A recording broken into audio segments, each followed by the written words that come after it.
In LA this week, a concrete jungle with a concrete river. Well, that image of Los Angeles is changing with news of $1 billion transformation to the LA River. I'm Anna Marcos. It's the largest and most innovative water treatment plant west of the Mississippi.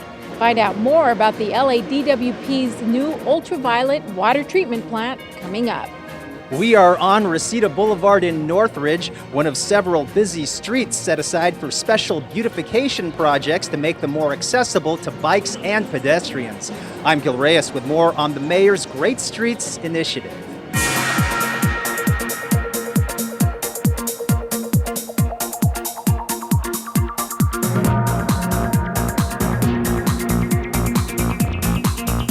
Hello and welcome to LA This Week. Thanks for joining us. I'm Ellen Chang.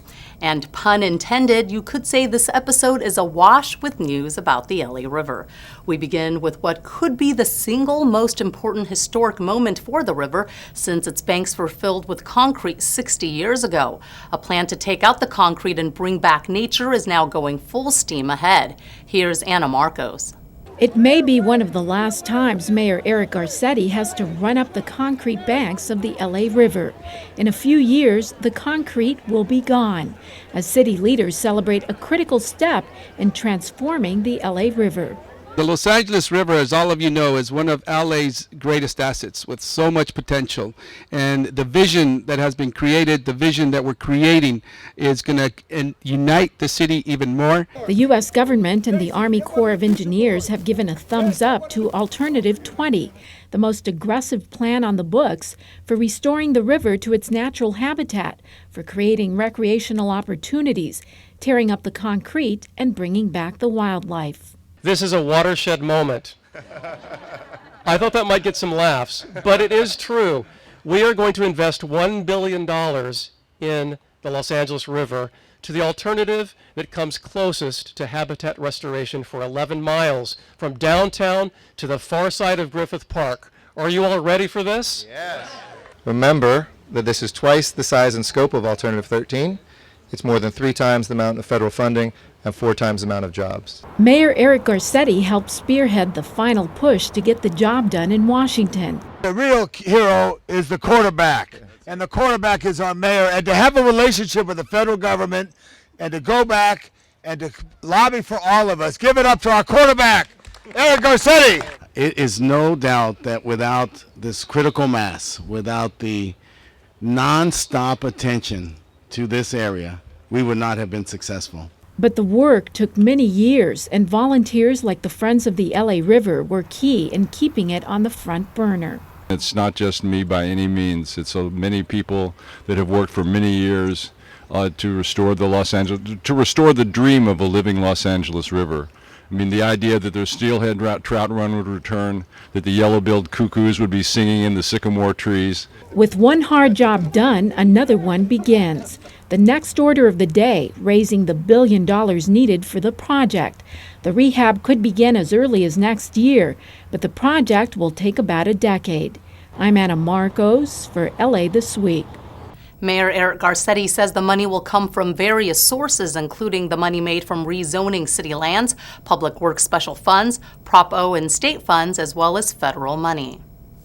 Continuing with our coverage of the LA River, there's now a new spot complete with park benches and native plants from which to enjoy the river. Yana Kay has more.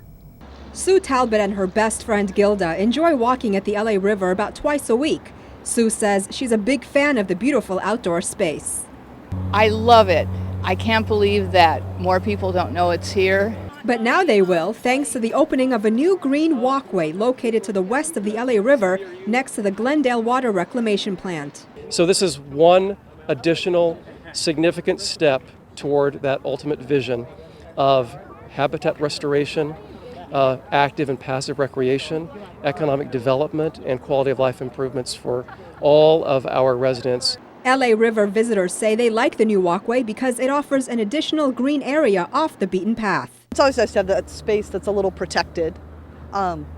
And it's just, the river's so great around here. It's so much fun to see the wildlife. Various city officials and community members walked to the new Greenway for a ribbon cutting to officially open the area to visitors. The Greenway was a project of the Los Angeles Bureau of Sanitation to show the connection between the LA River and the reclamation plant. It's a confluence of all these beautiful, powerful environmental interests, all in one small little place. The new walkway is a little over half an acre and features a dozen new trees, California poppies, native vegetation, and will use recycled water from the plant. Now, city officials hope that these small yet significant projects to revitalize and improve the LA River will bring more visitors to the area. I'm Yana Kay for LA This Week. And it doesn't stop there. Now Angelenos can even get a taste of the camping experience along the waterway. Anna Marcos takes us to the first ever LA River Campout. These are the first 100 Angelenos ever to get permits to camp on the LA River in our time. I'm hoping that we can see some stars. That would be quite an experience to see stars without light pollution. It's going to be nice to just be hanging out with some friends and family and sing campfire songs and do all the things that you do that you usually have to drive for 4 hours to do. The California State Park System, which owns this section of the river, and Clock Shop, a nonprofit, teamed up to launch the first LA River Campout. Urban campers put up tents, took in the wildlife, and got back to nature along a reawakening river. The lottery to snag a camping spot sold out in 90 minutes. We're going to have a traditional campfire experience. They have this special light where you can see bugs on the river tonight. There's someone here who's going to be reading ghost stories. People have thought of it as like a trash dump, a place where homeless people live. And we want to introduce people to it and to let them know that this will be a place where families and individuals can come in the future. For state and city leaders, events like this are part of a new way of doing business together to bring more parks to the urban core. The state plans to turn the area into a park to fit in with the city's larger river revitalization efforts. Many Angelenos do not benefit from our state park system. As you may know, 2/3 of state parks are located in Northern California, while the vast majority of our population lives in Southern California. If you missed the lottery for the campout, you still have a chance to sleep with Mother Nature. More of the campouts are planned throughout the summer, and they're free. I'm Anna Marcos for LA This Week. For more information on future LA River campouts, you can visit lashp.com or clockshop.org. And with all that's been going on with the LA River, the LA City Council declared a day in June, LA River Day, in the city of Los Angeles. As Gil Reyes reports, a former city leader who led the revitalization effort on the council received special recognition. A homecoming at City Hall for former Echo Park Area Council member Ed Reyes.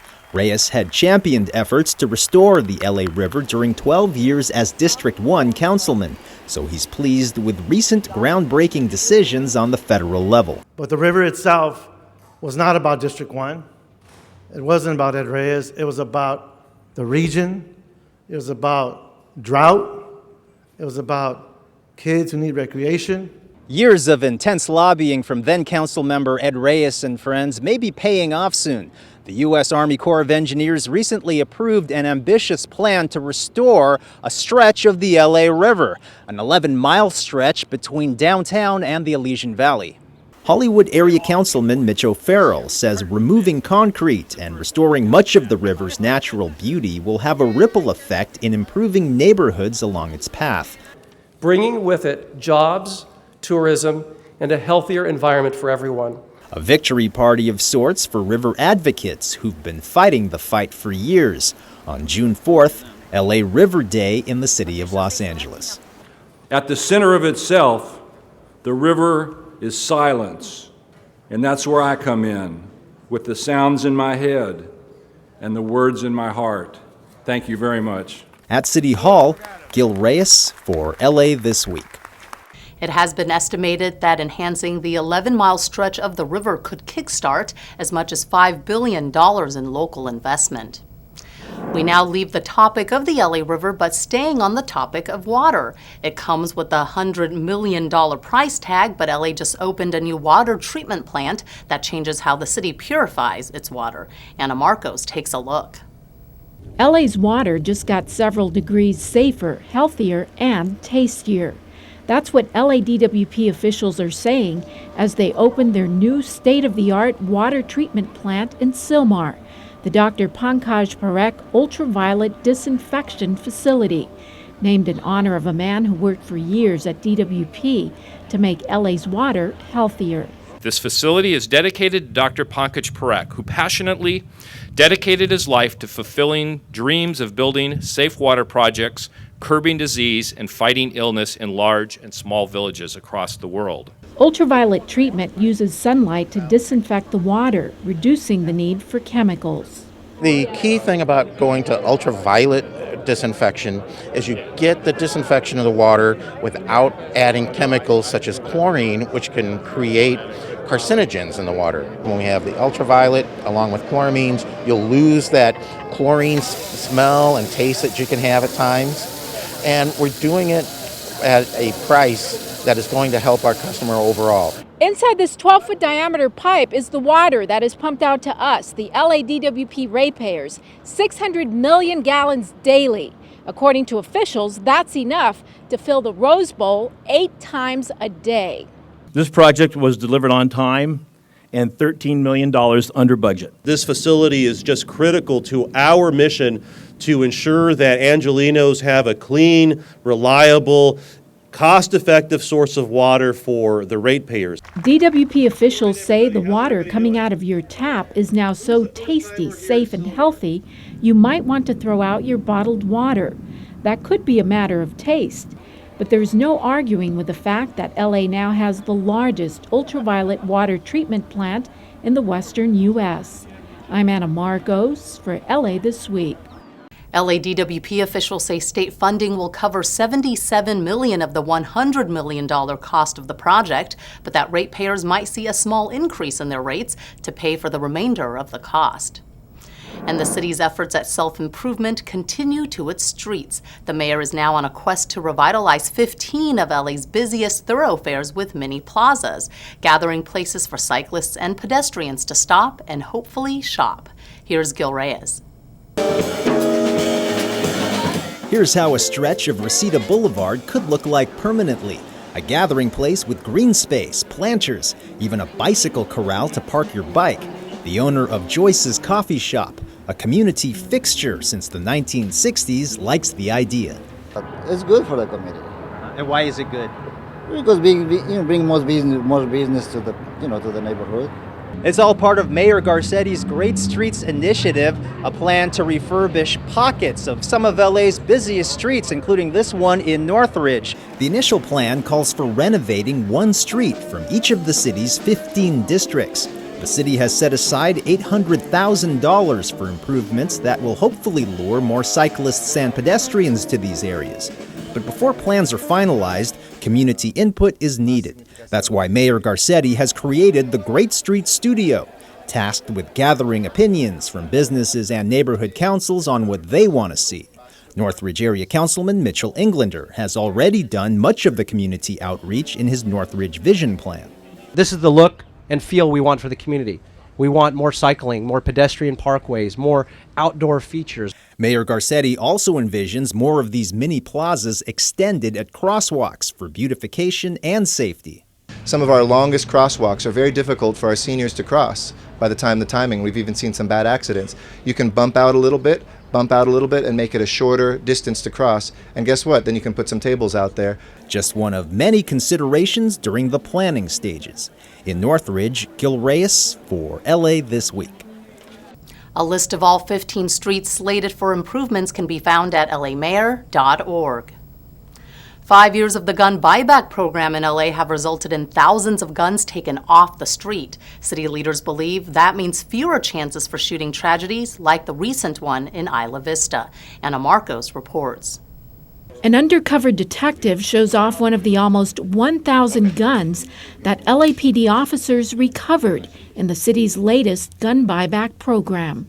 you can be pretty darn sure that collectively, these guns together, one of them would have resulted in a tragedy that we prevented. We always get assault weapons.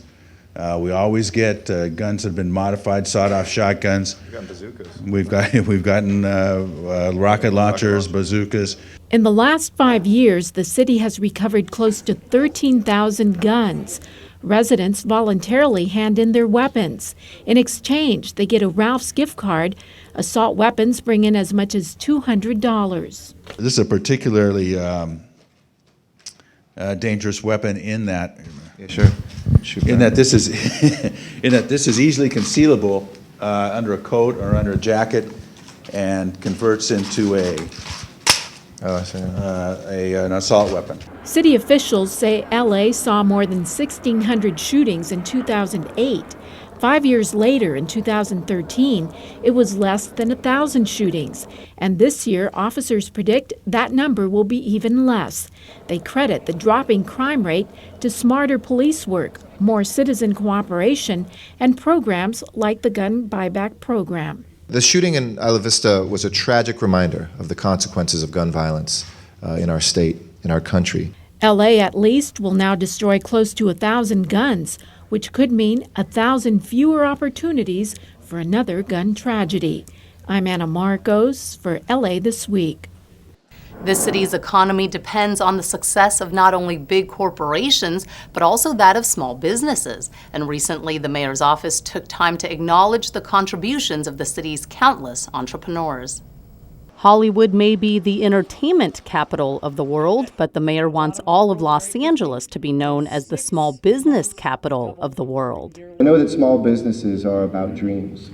They're about a vision that nobody else thinks will come true, but that you believe in. They're about taking that risk and taking on your own fate, the fear of falling, but also the incredible chance of flying. And for all of us to know that and to feel that the impact today of small businesses has never been more important. Among those honored for dreaming big was Diep Tran, who opened Good Girl Dinette in Highland Park. She says the food is American diner meets Vietnamese comfort food. And with a little help from her partners at the Women's Business Center, she recently celebrated her 5-year milestone, which is amazing in the restaurant business.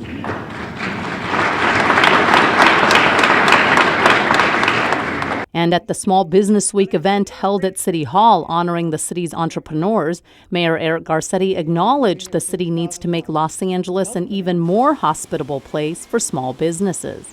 I'm proud as council member I've helped lead the fight to reduce our city's business tax, and now as mayor it's something that I'm continuing to do because I know how tough that gross receipts tax is in the city of LA, which taxes you whether you make money or not. It's a gross receipts tax. The mayor says his hope is that the tax will be eliminated altogether in the not-so-distant future, and that with the help of small business owners who are the city's job generators, Los Angeles may just be able to put the recession in the rearview mirror.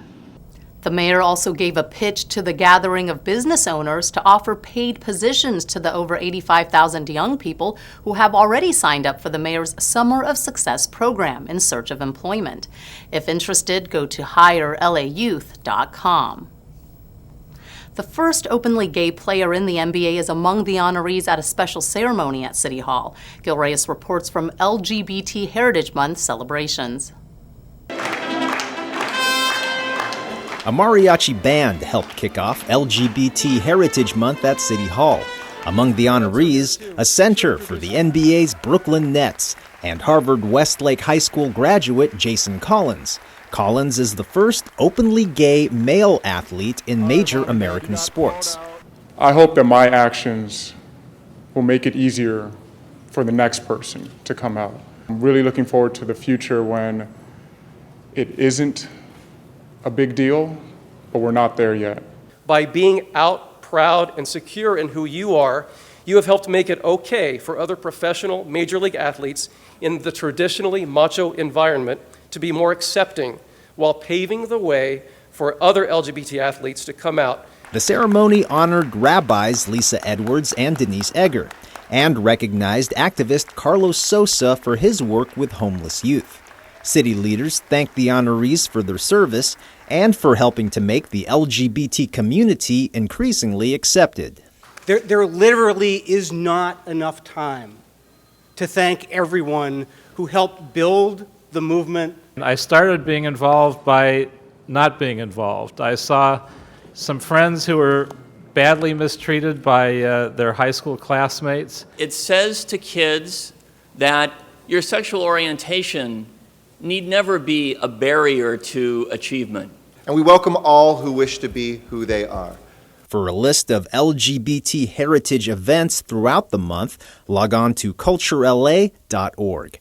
At City Hall, Gil Reyes for LA This Week. Another honoree was former LA City Clerk June Lagmay. She's the founding co-chair of Asian Pacific Lesbian and Gays, set to be the first Asian American LGBT organization. Los Angeles praised for being a leader in cutting power plant pollution. Pink the Pelican returns to nature after recovering from a brutal injury, and zoo admission goes up. These stories and more in City Beat. The U.S. Environmental Protection Agency has announced it will significantly cut power plant pollution around the country and says Los Angeles is already stepping up to meet the proposed standards. In response, the mayor called the limiting of carbon pollution from power plants a plus on multiple fronts. This isn't just good for the environment. This isn't just good for our earth. It isn't just good for the resilience of our city. It's good for jobs. We've become the green jobs capital of the nation. Mayor Eric Garcetti also gave credit to the Los Angeles Department of Water and Power for being a leader in moving off coal toward renewable energy sources. The Los Angeles City Council has approved raising the admission fee at the Los Angeles Zoo by $1 starting next month. The increase will put adult admissions at $19 and children 2 to 14 at $14. Senior rates, which apply to those 62 years and over, will go up to $16. While the impact of the increase on zoo-goers was a concern, the biggest impact on the public is how that zoo looks and feels and works. We want to make sure that when folks go to the Los Angeles Zoo, that it is a premier facility. The city last raised zoo admission fees in 2013, also by $1. The latest increase was approved as part of the 2014-2015 city budget. Councilman Joe Buscaino joined International Bird Rescue, or IBR, earlier in the month at White Point Park in San Pedro to release Pink the Pelican. Some of these photos provided by IBR may be disturbing to viewers. Pink, an adult California brown pelican who made national headlines after being found with a near-severed throat pouch caused by an unknown assailant, has made a remarkable recovery at IBR's Los Angeles Center. Pink's mutilated pouch rendered it unable to feed, and he was extremely thin and unable to fly when Long Beach Animal Care Services found it nearly 2 months ago.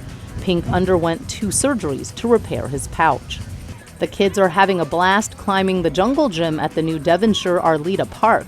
The 2-acre site is the 22nd park to open as part of the Department of Recreation and Parks' 50 Parks initiative, a plan to get more green space in LA's urban areas. Some of the features: separate play areas for younger and older kids, and ADA accessible areas. This place was empty, nothing, it was dirt like a desert.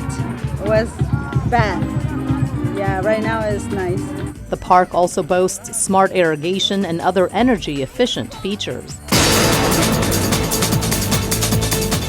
Jump in! The city's pools have opened for the summer swim season, and one of the city's most popular pool facilities may give local beaches a run for their money.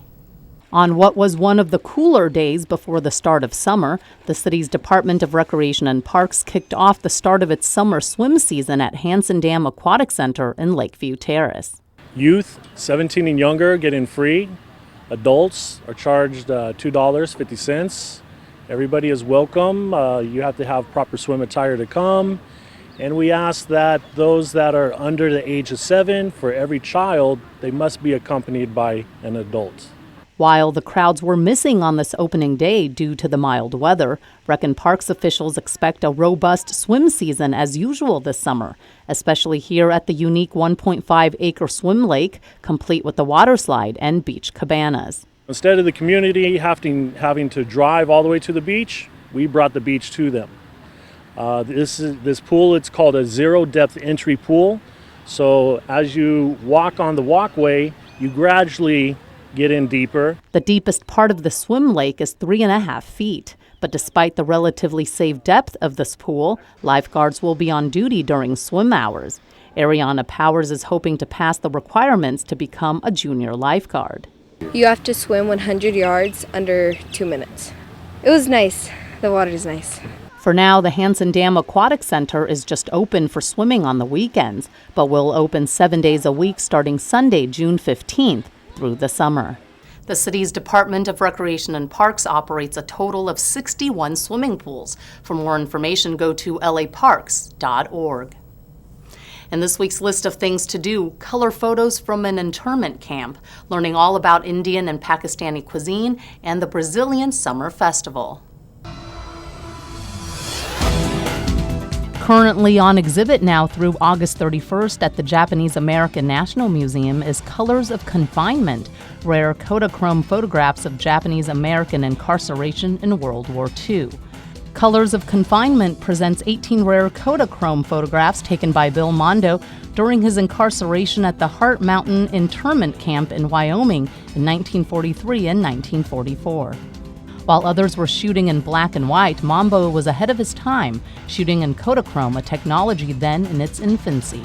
The images are a paradox, vibrant, gorgeous photographs of a bleak historical episode. The Japanese American National Museum is located at 100 North Central Avenue in Little Tokyo.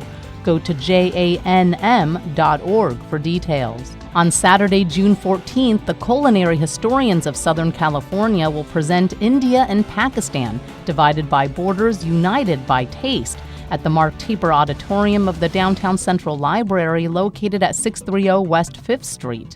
Prem Kishore of India and Farhana Sahibzada of Pakistan will team up at the June 14th talk for a conversation on the cuisines of the two adjoining countries and some of the historical events that shaped those cuisines. The talk starts at 10:30 a.m. A reception with themed refreshments will follow the talk at around 11:30. Call 323-663-5407 for more details. And on this Father's Day, Sunday, June 15th, why not celebrate the fathers in your life by attending the 21st Annual Brazilian Summer Festival at the Ford Amphitheater at 2580 Cahuenga Boulevard East in Hollywood, starting at 5 p.m. The special event celebrates the opening weekend of the 2014 FIFA World Cup, taking place in Brazil from June 12th through July 15th. The festival will feature live bands, DJs spinning Brazilian dance hits, and soccer-themed entertainment, dancing, and costumes. More info can be found at fordamphitheater.org. And that's a look at some upcoming things to do. And in This Week in Tweets, we have a few highlights from this week's Twitter, Instagram, or Facebook posts from city leaders. Here's a photo posted on Mayor Garcetti's personal Instagram account of him with NBA player Jason Collins, who was honored by the city during its LGBT Heritage Month celebrations. And if something looks amiss, it's because the mayor got up on a chair in order to tower over Collins. The mayor even lamented his height with the funny hashtag, 6 feet ain't what it used to be. Meanwhile, Councilman Joe Buscaino posted to Twitter and Facebook this photo of him helping to release Pink the Pelican back to the wild. And with this being graduation season, Councilman Mitch O'Farrell posted this fun selfie from the Hollywood Bowl where he gave the keynote speech to the 2014 graduating class of Hollywood High School. And that's going to do it for this edition. Thanks for joining us. I'm Ellen Chang. A reminder that you could catch us online at lacityview.org. You can also follow and like us on Facebook. We'll see you back here next week for more of LA This Week.